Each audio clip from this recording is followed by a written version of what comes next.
হে বন্ধু বান্ধৱীসকল, কি খবৰ? সকলোৰে নিশ্চয় খবৰ ভাল আৰু মোৰো ভালেই বাৰু। আজি মই এইটো ভিডিঅ'ৰ জৰিয়তে আপোনালোকক চুলি সৰা আৰু চুলি ফটাৰ পদ্ধতি লৈ আহিছোঁ। ঘৰতে কম সহজতে আপোনালোকে বনাব। তো আহক ভিডিঅ'টো আৰম্ভ কৰোঁ। তেলটো ব্যৱহাৰ কৰিবৰ কাৰণে আমাক 2টা পিঁয়াজৰ প্ৰয়োজন হ'ব আৰু এনেকৈ আমি পিঁয়াজ কেইটা ভাজি ল'ম।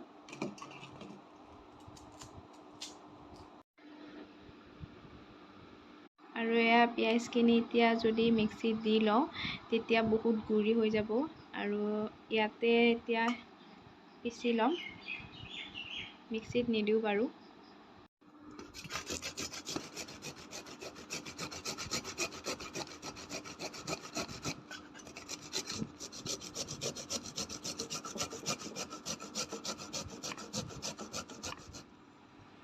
এয়া আপোনালোকে দেখিব পাৰে, এনেকৈ পিচি ল'ব। পিঁয়াজটো যদি আপোনালোকক চকুত ধৰিছে নহয়, আপোনালোকে গম পাব যে এইটো পিঁয়াজে আপোনালোকক কাম দিব। আৰু ইয়াতে এনেকৈ বাতি এটা আৰু এনেকৈ চেকনি এখন লৈ পিঁয়াজখিনি এনেকৈ দিব গোটেইখিনি।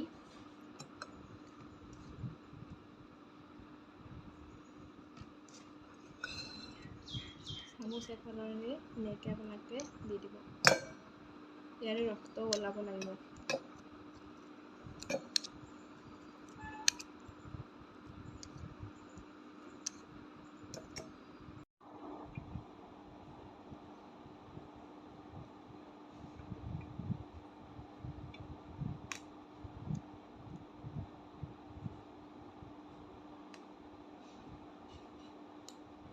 এয়া ৰসটো ওলাই লৈছোঁ এতিয়া। আপোনালোকে ইয়াতে নাৰিকলৰ তেল 2 চামুচ বা 3 চামুচ এড কৰি দিব।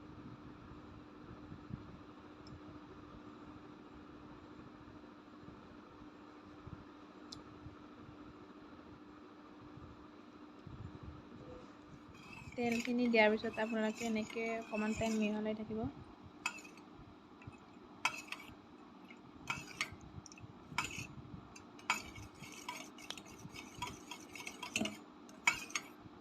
আৰু আপোনালোকে এনেকৈ খুলি লৈ পেলাই এনেকৈ অকণমান খুন্দিয়াব।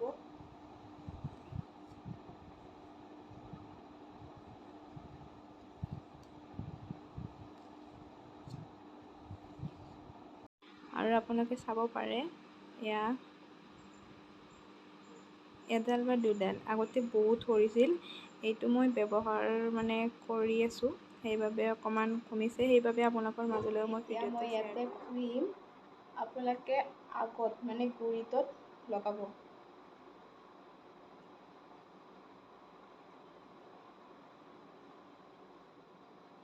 আৰু এনেকৈ মই গোটেইখিনি লগাই ল'লোঁ। আপোনালোকে যদি বেছিকৈ কৰে তেতিয়া আপোনালোকে এটা বটলত ভৰাই থৈ 2বাৰমান লগাব পাৰিব। আৰু মই এনেকৈ লগাই থৈ দিলোঁ। লগাই পেলাই আপোনালোকে শ্বেম্পুৰে ধুই দিব পাৰিব ঠাণ্ডা পানীৰে। আপোনালোকে মাহত 2বাৰকৈ লগাব এইটো। আজিকালি দেখিব পোৱা গৈছে যে সৰু ল'ৰা ছোৱালীবিলাকৰো চুলি পকিব ধৰিছে। এইটো কিছুমান খাদ্যৰ লগত হয় আৰু কিছুমান ঔষধ পাতিৰ লগতো হয়। আৰু আপোনালোকে এইটো চুলি পকিলেও লগাব পাৰিব। আপোনালোকে এইখিনি লগাই আধা ঘণ্টা ৰাখিব আৰু আপোনালোকে ইউজ কৰি কেনেকুৱা পায় মোক কমেণ্ট কৰি জনাব। আপোনালোকে ভিডিঅ'টো যিমান পাৰে শ্বেয়াৰ কৰি দিব আৰু লগতে লাইক, কমেণ্ট, শ্বেয়াৰ, ছাবস্ক্ৰাইব কৰিবলৈ নাপাহৰিব। যিমান পাৰে শ্বেয়াৰ কৰক, সকলোৱে ভিডিঅ'টো মোৰ চাওক আৰু সকলোৱে লগাওক। যদি আপোনালোকৰ প্ৰব্লেম